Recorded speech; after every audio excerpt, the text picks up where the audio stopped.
As empresas familiares representam em Portugal cerca de 80% das empresas, 50% do PIB e 60% do emprego. Mas estas, em 90% dos casos, não ultrapassam a terceira geração.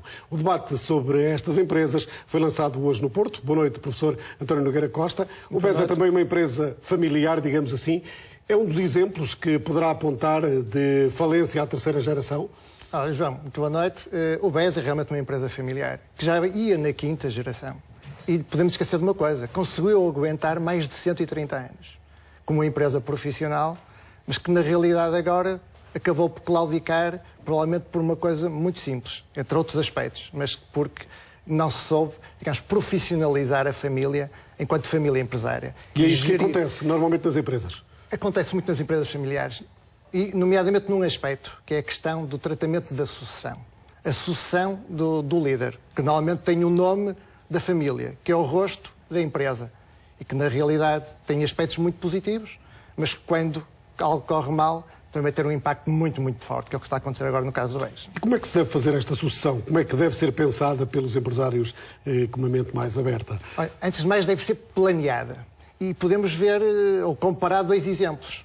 O Ricardo Salgado Espírito Santo, em maio deste ano, quando foi questionado se já tinha preparado a sua sucessão, dizia que ainda não a tinha sequer preparado, nem estava preparada. Mas se quisermos ver com outra grande empresa, por exemplo, o engenheiro Belmiro de Azevedo...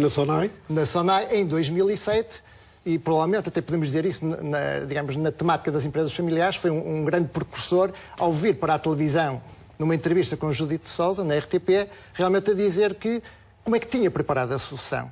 Como é que tinha profissionalizado a empresa? Belmiro de Azevedo, já que está a falar da SONAI, pensou primeiro nos filhos.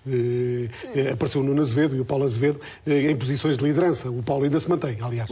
Preparou profissionais, profissionalizou a empresa, criou pessoas competentes que poderiam suceder-lhe. E, entre 4 alternativas, houve uma que foi escolhida.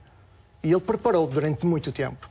E, na realidade, esse é um dos grandes desafios das empresas familiares. É preparar. Não deixar que a sucessão aconteça por um facto imprevisto. Não ter uma sucessão dinástica, ter mais Não ter uma sucessão dinástica. E, muitas das vezes, a sucessão nem é para os filhos.